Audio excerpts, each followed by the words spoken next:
एक शायर ऐसा म्हणतो कि प्यास लगी थी गजब की मगर पानी में जहर था। प्यास लगी थी गजब की मगर पानी में जहर था, पीते तो भी मर जाते और ना पीते तो भी मर जाते। क्या बात आहे। प्रेम म्हणजे काय? प्रेम ही माणसाला जिवंत ठेवते। प्रेमासारखी दुसरी सर्वोच्च भावना नाही मला असं वाटते। फक्त आपण प्रेम कोणावर करतो, कधी करतो, केव्हा करतो, त्या गोष्टी खूप मॅटर करतात। एक शायर आहे तो असा म्हणतो की उदास एक मुझी को तो कर नहीं जाता, वो मुझसे रूठ कर अपने घर भी नहीं जाता। वो दिन गए कि मोहब्बत थी जान की बाजी, वो दिन गए कि मोहब्बत थी जान की बाजी, किसी से अब कोई बिछड़े तो मर नहीं जाता। जर तुमच्या आयुष्यात मित्र नसतील तर मला वाटते जगणं निरर्थक आहे। मैत्री म्हणजे काय की आपलं दुःख हलकं करण्याचे ठिकाण आहे। तर मला वाटते की ज्या माणसाकडे सगळं काही आहे, पैसा आहे, पॉवर आहे, सगळं काही आहे, पण त्याला हक्काचे मित्र नसतील ना, तर मला वाटतं की त्यांना आयुष्यात काही फार काही कमवलं नाही। जिल्हा परिषदेच्या शाळा बंद होत आहेत। महाराष्ट्रातल्या 15,000 जिल्हा परिषदेच्या शाळा बंद पडल्या आणि 18,000 नवीन दारूची दुकानं सुरू झाली। हो, म्हणजे मी ते व्हिडिओ पाहिले होते। हा, म्हणजे विचार करा की आपल्या देशामध्ये शिक्षणापेक्षा दारूला महत्त्व आहे, म्हणजे क्लासपेक्षा ग्लास महत्त्वाचा आहे। तर मग खऱ्या अर्थानं आपल्या देशाचा विकास होईल का? म्हणजे महापुरुषांचे विचार फॉलो करणं तरुणांना किती गरजेचे आहे आजच्या काळात? अत्यंत गरजेचं आहे। म्हणजे मला सांगा की ज्या तरुणाला स्वतःचा इतिहासच माहित नाही आहे की आपला मूळ कुठून झाला आहे, आपल्या महापुरुषांनी आपल्यासाठी काय योगदान दिलंय, त्यांनी काय किती कष्ट केलंय त्यांनी, हे जर त्याला माहीत नसेल तर मला सांगा की तो भविष्य तरी काय रचू शकेल? म्हणजे एक व्यक्ती असा आहे म्हणतो की जो व्यक्ती स्वतःचा भूतकाळ विसरतो त्याला स्वतःचं भविष्य तयार करता येऊ शकत नाही, कारण इतिहास विसरणारे माणसांचा भूगोल जो आहे तो सुरक्षित राहत नाही।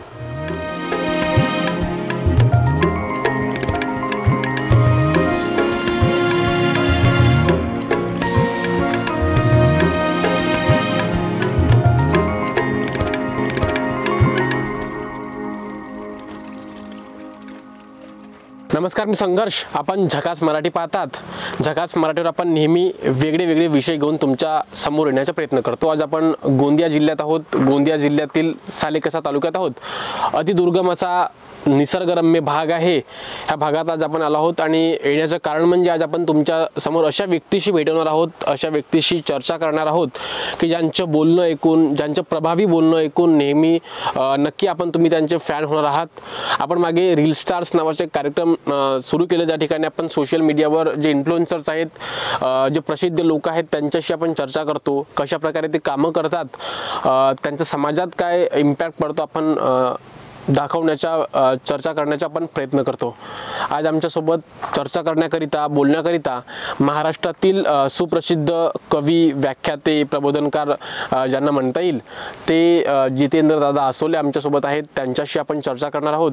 कशा प्रकारे एका छोट्याशा गावातून, ज्या गावात इंटरनेटसुद्धा नाही, त्या गावातून सुरुवात करून आज संपूर्ण महाराष्ट्र ते कसे गाजवतात, विदर्भ कसा गाजवतात, आज आपण त्यांच्याशी चर्चा करणार आहोत। त्यांची जर्नी असो किंवा आपण अनेक विषयांवर त्यांच्यासोबत बोलणार आहोत। ही आजची व्हिडिओ आहे, हे करिअर झोन गोंदियानी स्पॉन्सर्ड केली आहे। आमचे ते स्पॉन्सर्ड आहेत आणि त्या ठिकाणी JEE आणि नीटची प्रिपरेशन केली जाते। जर तुम्हाला, तुमच्यापैकी जर कोणाला त्याची JEE आणि नीटची जर तयारी करायची असेल तर नक्की करिअर झोन गोंदियाला भेट द्या।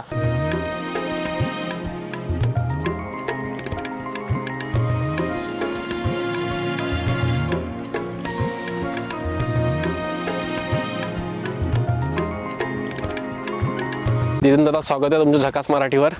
कसे आहात? एक नंबर आहात। कसं आहे, आपण गावी आहोत, तुमच्या गावाजवळ आहोत, डॅम आहे, आपण डॅमच्या किनाऱ्यावर आज आहोत, काय सांगाल? पहिल्यांदा तर मनापासून धन्यवाद की आपण झकास मराठी मीडियावर आहोत आणि मी खूप मोठा चाहता आहे आपल्या झकास मराठी मीडियाचा।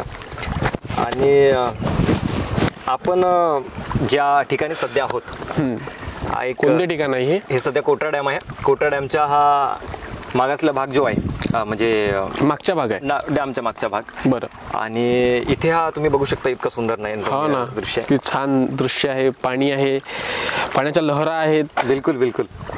एक शायर ऐसा म्हणतो कि प्यास लगी थी गजब की मगर पानी में जहर था।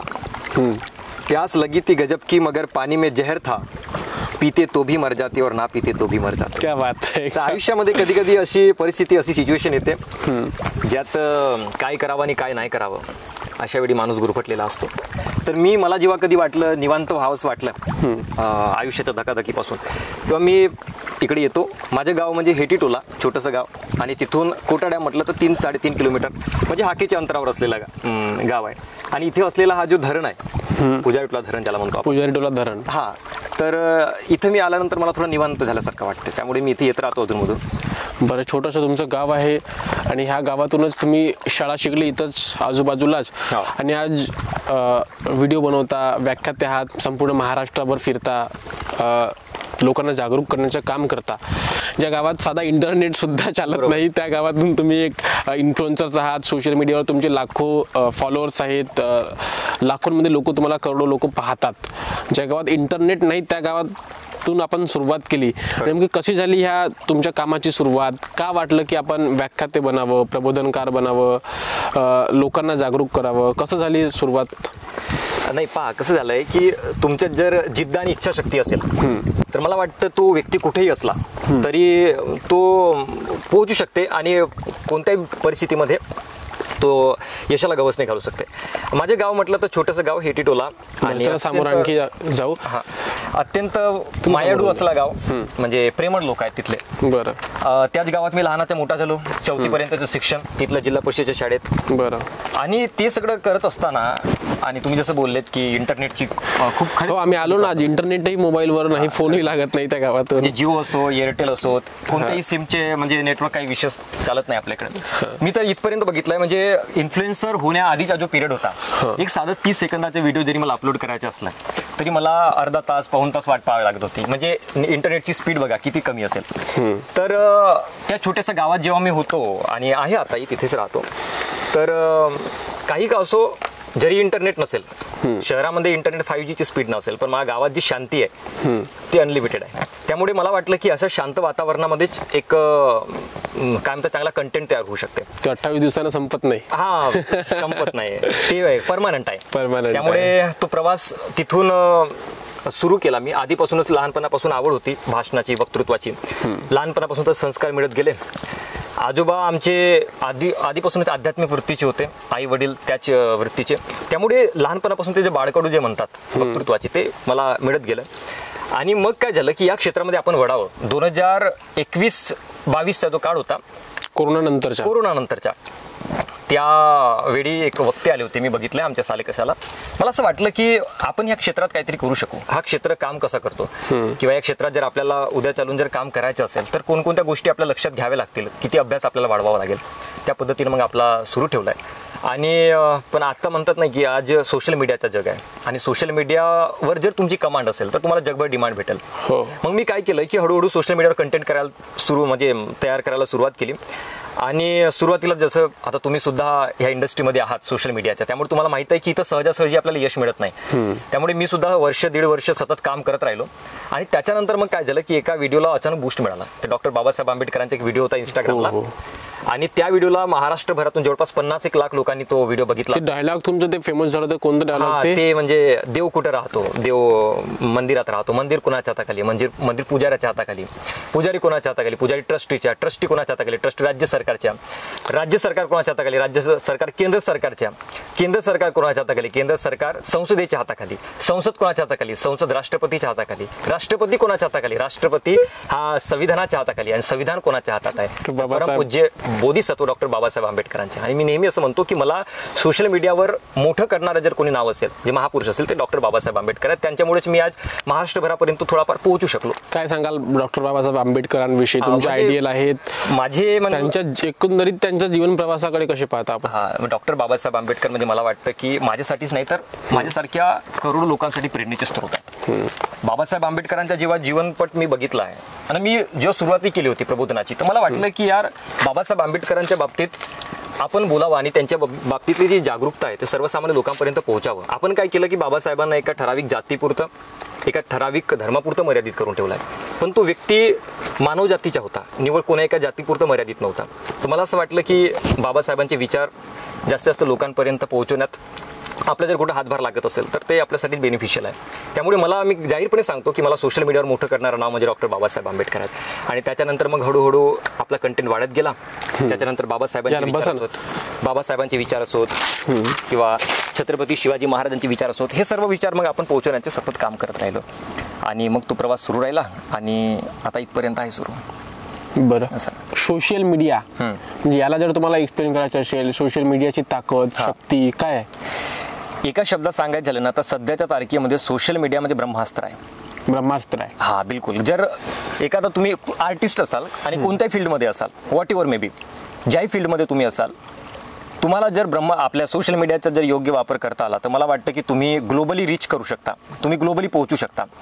कारण जर आपण आधीसारख्या जर ट्रॅडिशनल पद्धतीनं आपण जाण्याचा प्रयत्न केलो, माउथ मार्केटिंगच्या माध्यमातून, की आज या ठिकाणी आपला कार्यक्रम झाला, तिथं 4 लोक ऐकतील, मग दुसऱ्या गावात आपला कार्यक्रम भेटेल, या पद्धतीनं गेला ना तर मला वाटतं की जे फेम आपल्याला आता मिळाली आहे किंवा जिथपर्यंत ज्या लोकांपर्यंत आपण पोहोचलो ते पोहोचायला मला वाटतं 25-30 वर्ष लागून जातील. पण सोशल मीडियाच्या माध्यमातून आज कलावंत घराघरापर्यंत पोहोचतोय, ही ताकद आहे. तर मला वाटतं की कलावंतांना सोशल मीडियावर येणं खूप महत्त्वाचं आहे. तिथं आपला नाव मोठं करणं खूप जास्त महत्त्वाचं आहे. ते जर एकदा केलं की मग सगळ्या गोष्टी आपोआप व्हायला लागतात. त्यामुळे मला आता माझ्या आहे की आधी ठरलेलं होतं की नाही, मला 10,000 जर फॉलोअर्स मला जर मिळवता आले इंस्टाग्रामला किंवा फेसबुकला किंवा यूट्यूबला, तर मला वाटायचं की यार आपल्यासारखं सुखी कोणी नाही, म्हणजे एक नंबर आपल्याला तेवढं तरी पाहिजे असं होतं माझं. पण त्याच्यानंतर मग मला जाणवलं की नाही, आता थोडासा टप्पा आपण वाढवला पाहिजे. पाहता 50,000 फॉलोअर्स कंप्लीट झाले, मग 1 लाख झाले.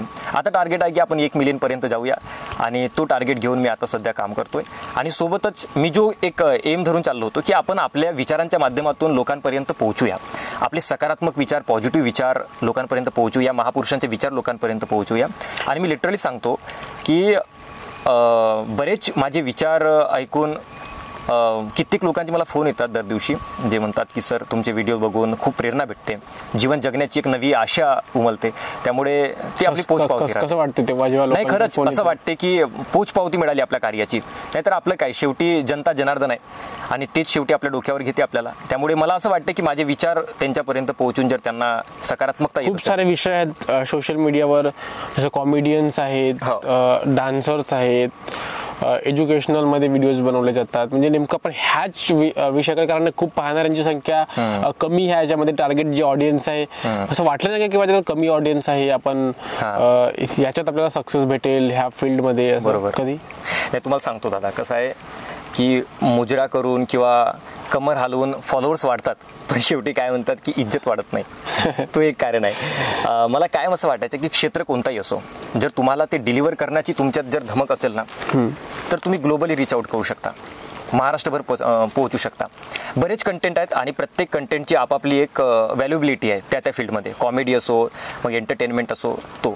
पण मला आवड ह्या क्षेत्राचीच होती आधीपासून, वक्तृत्वात आणि व्याख्यानात आपण त्या माध्यमातून पोहोचूया म्हणून. आणि किती कठीण आहे एका महाराष्ट्रातील, जसं सालेकसा, देवरी, गोंदिया नक्षलग्रस्त भाग आहे, अतिदुर्गम भाग आहे, ह्या भागातून येऊन आज संपूर्ण महाराष्ट्र गाजवणं, विदर्भ गाजवणं किती कठीण आहे किंवा काय स्ट्रगल याच्या मागच्या आहे? नाही, खरंच आहे दादा. म्हणजे जेव्हा मी इथं सुरुवात केली होती, लोकांच्या पाहण्याचा दृष्टिकोन खूप वेगळा. म्हणजे काय असतं की आपल्या भागामध्ये एकतर व्याख्यान काय असते किंवा प्रबोधन काय असते, वक्ता म्हणजे काय, या सगळ्या गोष्टींची त्या लेवलवर म्हणजे माहिती नाही आहे, किंवा काय होतं या सगळ्या गोष्टींची तेवढी जाणकारी नाही, माहिती नाही.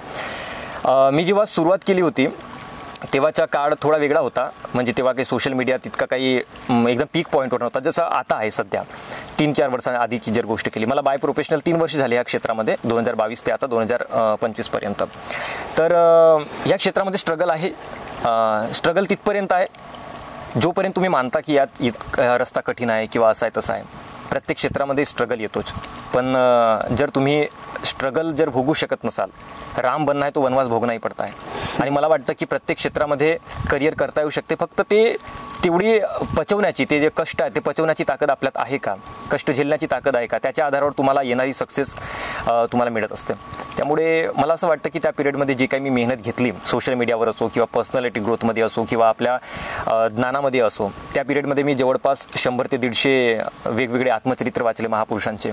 आणि ते सगळं वाचत असताना मला एकच समजला, बायोग्राफीज वाचले, पॉडकास्ट ऐकले, लोकांचे इंटरव्ह्यू ऐकले, कोणीही एका व्यक्तीने हे सांगितलं नाही की सक्सेसफुल होण्यासाठी तुम्हाला कष्ट करायची काही गरज नाही. म्हणजे सगळ्यांनी हेच सांगितलं की बाबा कष्टाला पर्याय नाही आहे. त्यामुळे स्ट्रगल तर होतं आहे आताही, आणि असं नाही की संपलाय. त्यामुळे प्रवास आहे सुरू. बरं, आपण त्याच्या व्हिडिओजमध्ये नेहमी जसं आपण पाहिलं प्रेम, ह्या अनेक विषयांवर, प्रेम, आई, तरुण, महापुरुष, या सगळ्या विषयांवर तुम्ही, विरह, ह्या सगळ्या विषयांवर तुम्ही बोलता. म्हणजे काय प्रेम, काय बोलाल प्रेमाविषयी? प्रेम म्हणजे काय? प्रेम ही माणसाला जिवंत ठेवते. प्रेमासारखी दुसरी सर्वोच्च भावना नाही मला असं वाटते. फक्त आपण प्रेम कोणावर करतो, कधी करतो, केव्हा करतो, ह्या गोष्टी खूप मॅटर करतात. सध्या मला वाटतं की प्रेम ही जी भावना आहे ना, ती कुठेतरी कमी गेली आहे. आपण काय झालं माहीत आहे का, प्रेमाला आपण कधी समजू शकलो नाही. एकतर ते आकर्षण असू शकते, नाहीतर ते वासना असू शकते.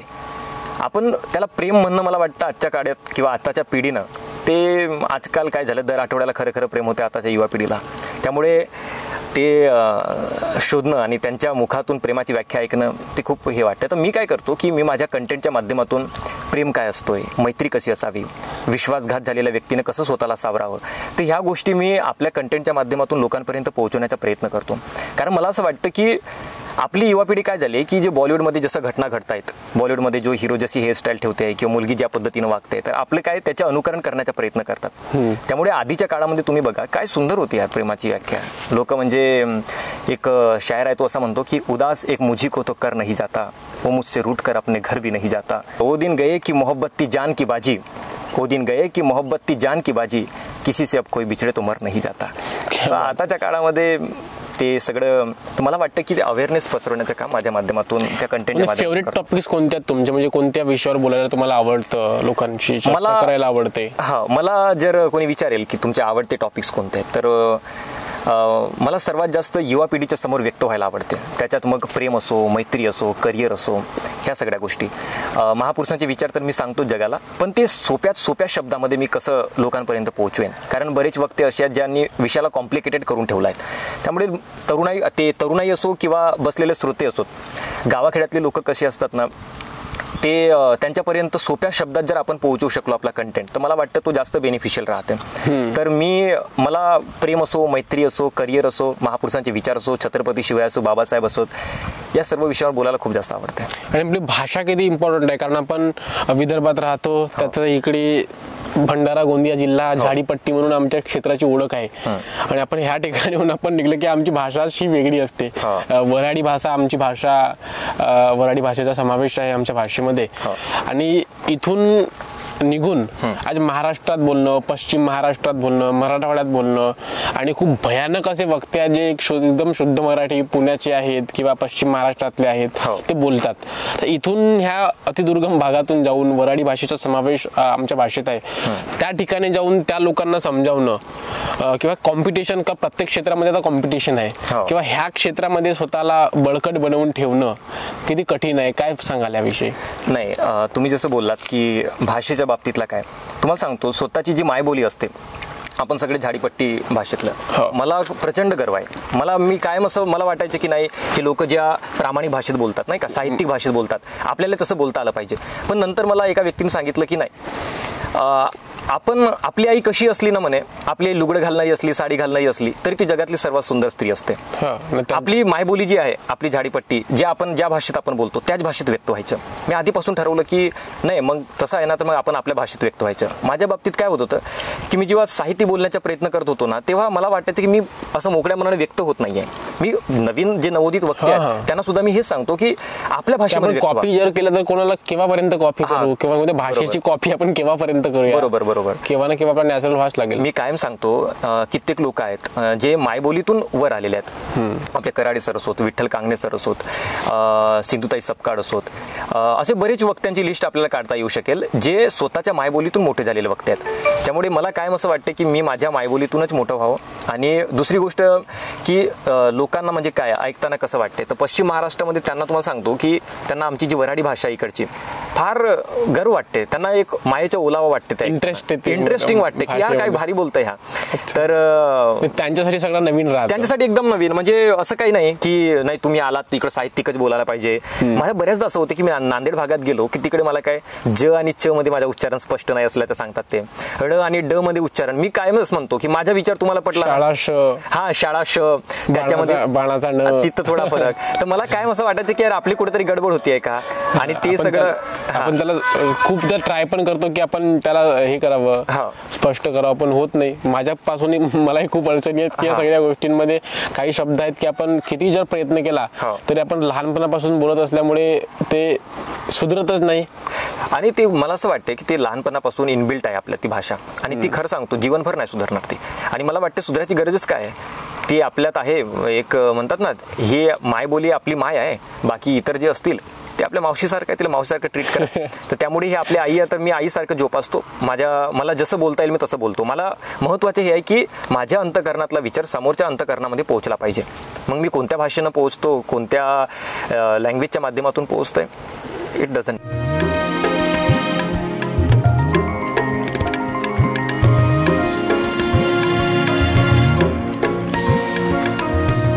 आपण तुमच्या खूप सारे आपण कार्यक्रम पाहिलं. जसं मी आताच म्हटलं की तुम्ही मैत्रीवर, प्रेमावर, युवकांवर बोलता. मैत्रीला कसं एक्सप्लेन कराल? मैत्री म्हणजे काय?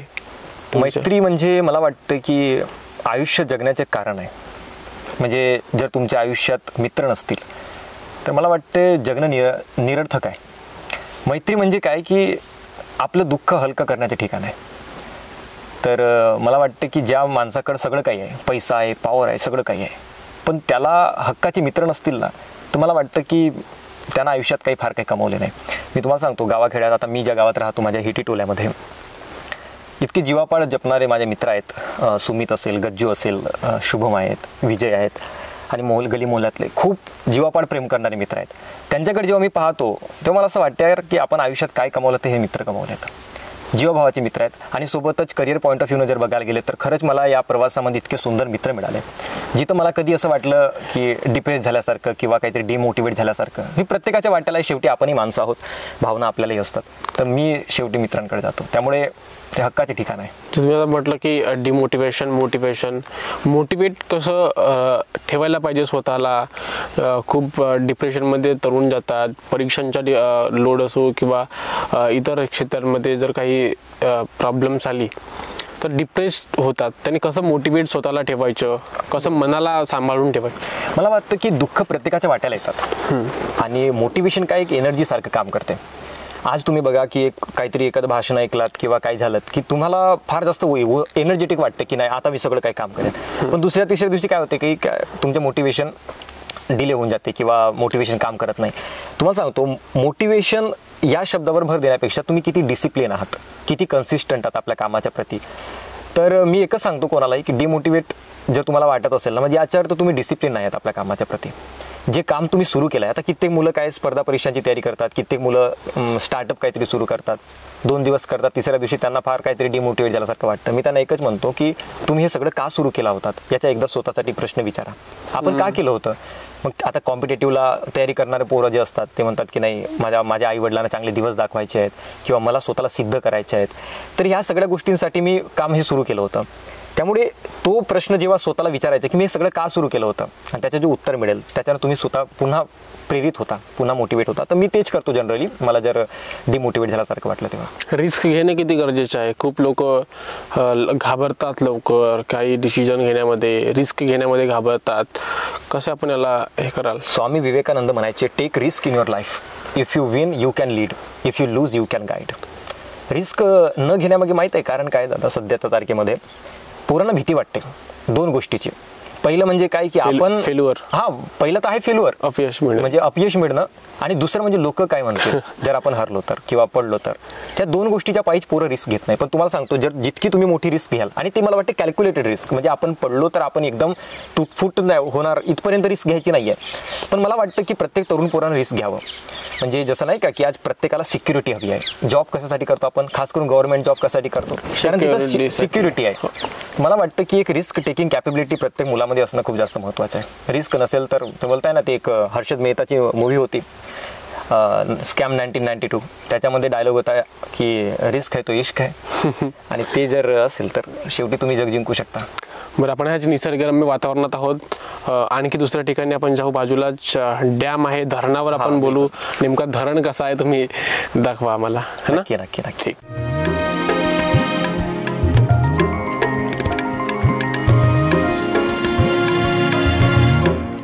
की आपण ह्या पूर्व विदर्भात राहतो. खूप विकासानं मागे आहे हे जिल्हे, भंडारा जिल्हा, गोंदिया, इकडे गडचिरोली जिल्हा.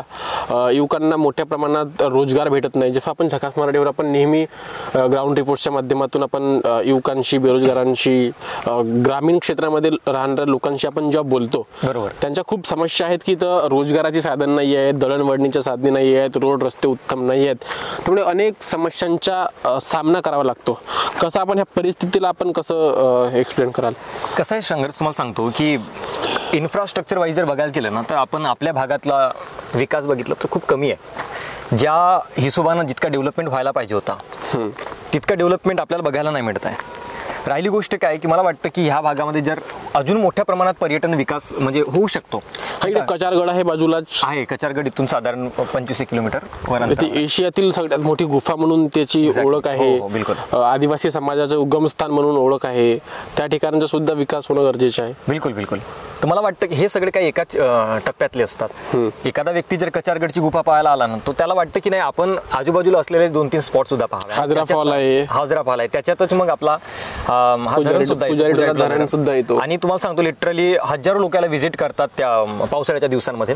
त्यामुळे तो एक वेगळा माहोल असते. मला वाटतं की याच्या डेव्हलपमेंट होणं खूप महत्त्वाचं आणि शेतकऱ्यांच्या शेतीमध्ये सुद्धा पाणी, अनेक शेकडो गावच्या शेतकऱ्यांच्या शेतामध्ये पाणी ह्या धरणाचं जाते. इरिगेशनसाठी खूप महत्त्वाचं आहे. म्हणजे मला वाटतं की म्हणजे कित्येक हजारो शेतकऱ्यांसाठी असं म्हणता येईल की जीवनदायिनी आहे हा प्रकल्प.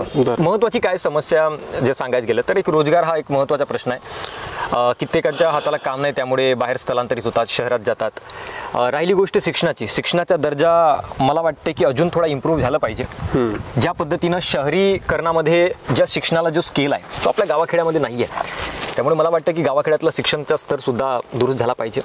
आणि महत्त्वाचे म्हणजे काय की जिल्हा परिषदेच्या शाळा बंद होत आहेत. हा, मी रिसेंटली काय झालं की एक व्हिडिओ बनवलेला होता आणि तो वास्तविकता आहे. महाराष्ट्रातल्या जवळपास 25 ते 30 लाख लोकांनी त्यावर ते व्ह्यूज त्याला आलेले होते त्या व्हिडिओला, आणि बऱ्याच लोकांनी कमेंट सुद्धा केले होते. त्यात असं होतं की महाराष्ट्रातल्या 15,000 जिल्हा परिषदेच्या शाळा बंद पडल्या आणि 18,000 नवीन दारूची दुकानं सुरू झाली. हो, म्हणजे मी ते व्हिडिओ पाहिले होते. हा, म्हणजे विचार करा की आपल्या देशामध्ये शिक्षणापेक्षा दारूला महत्त्व आहे, म्हणजे क्लासपेक्षा ग्लास महत्त्वाचा आहे. तर मग खऱ्या अर्थानं आपल्या देशाचा विकास होईल का? म्हणजे आपल्या देशाची अर्थव्यवस्था दारू विकून जर चालत असेल तर आपला देश खरंच महासत्ता बनेल का? याचा विचार शासनानं करणं महत्त्वाचं आहे.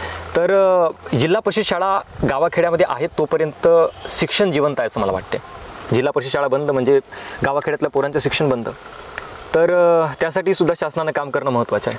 काय जिल्हा परिषदेची शाळा म्हणजे आपण सर्व लोक त्या शाळेत शिकलो, खूप सारे लोक आमच्या पाहणारे प्रेक्षक शिकले. एक वेगळी बॉन्डिंग जिल्हा परिषदेच्या शाळेपासून असते, कनेक्टिव्हिटी असते. कशी तुमची कशी होती जिल्हा परिषद? आम्ही ते हाफ चड्डीवालेच, त्यामुळे त्याच्यात एक वेगळा गोडवा आहे जिल्हा परिषद शाळेमध्ये. माहित आहे का, तुम्हाला सांगतो, जिल्हा परिषद शाळेतून मोठे झालेली जी पोरं असतात ना, ते गरुडासारखी झेप घेणारी पोरं असतात.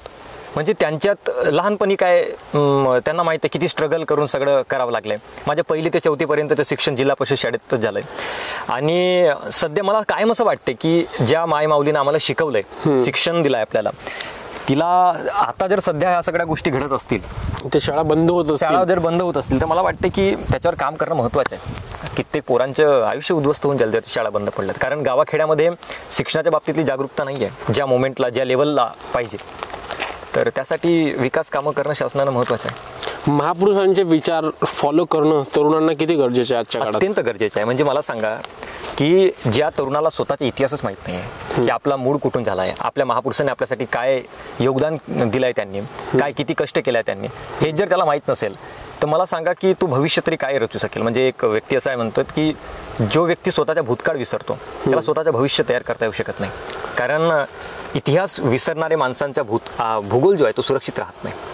त्यामुळे त्या संबंधानं महापुरुषांचा इतिहास लोकांपर्यंत पोहोचावा. हे जे जयंतीचे उत्सव आपण गावागावात साजरे करतो, पुण्यतिथीचे उत्सव, त्यामागे पर्स्पेक्टिव्ह हाच असतो की महापुरुषांचे विचार जिवंत राहिले पाहिजे.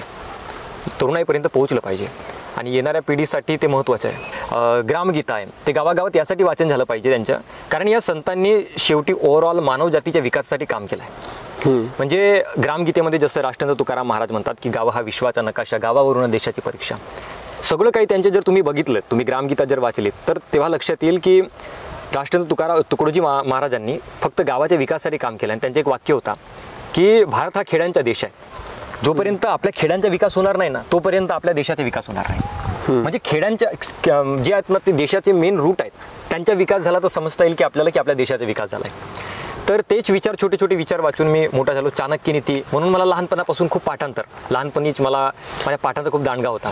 आजोबांनी सगळं पाठांतर करून घेतलं, मग ते ज्ञानेश्वरी असोत किंवा अभंगवाणी असोत, पंचरत्न गीता असोत, त्यामुळे त्यांचाच प्रभाव आहे माझ्या व्यक्तित्वावर. बरं, तुम्हाला असंख्य लोक फॉलो करतात, तरुण मंडळी, तरुण पिढी तुम्हाला पाहते सोशल मीडियावर, इंस्टाग्राम, फेसबुक, यूट्यूबवर तुम्हाला पाहतात आणि कुठेतरी तुमच्यासारखंच बोलावं, तुमच्यासारखंच प्रेझेंट करावं असं अनेकांचं स्वप्न आहे. अनेकांचं पाहतं की त्यांना वाटतं की आपण सुद्धा प्रभावी बोलायला पाहिजे.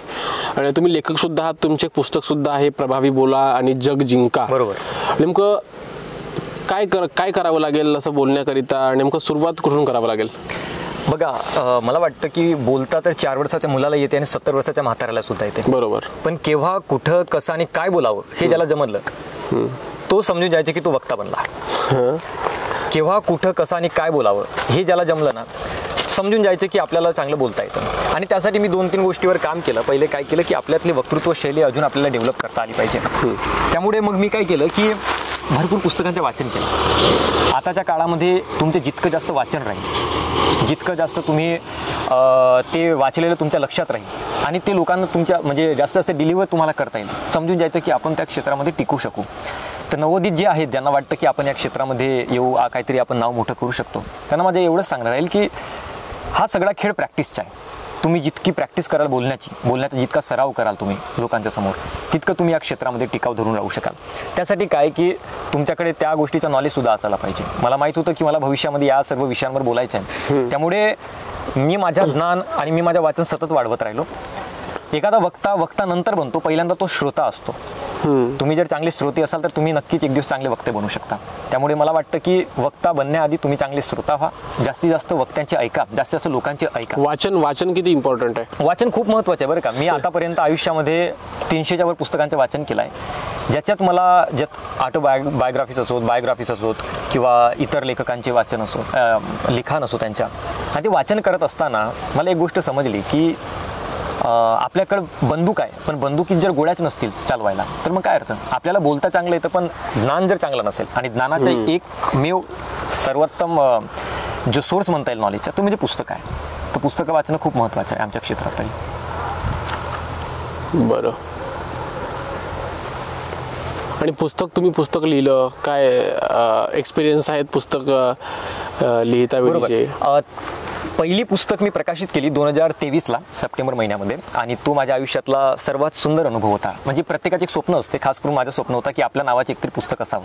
तर प्रभावी बोला आणि जग जिंका ही पुस्तक आम्ही प्रकाशित केली, ज्यात भाषण कसं असावं, सादरीकरण कसं करावं, भाषणाची सुरुवात कशी करावी, मध्य कसा करावा, शेवट कसा करावा, या सगळ्या गोष्टी आम्ही त्या ठिकाणी विस्तृतपणे लिहिलेल्या आहेत. छोटीखानी पुस्तक आहे, साधारण 110-120 पानांची. असं आजच्या काळामध्ये पुस्तकं वाचण्याचा कल खूप कमी झाला आहे, त्यामुळे पानांची संख्या जी आहे, पृष्ठ संख्या आम्ही थोडी कमी ठेवण्याचा प्रयत्न केला.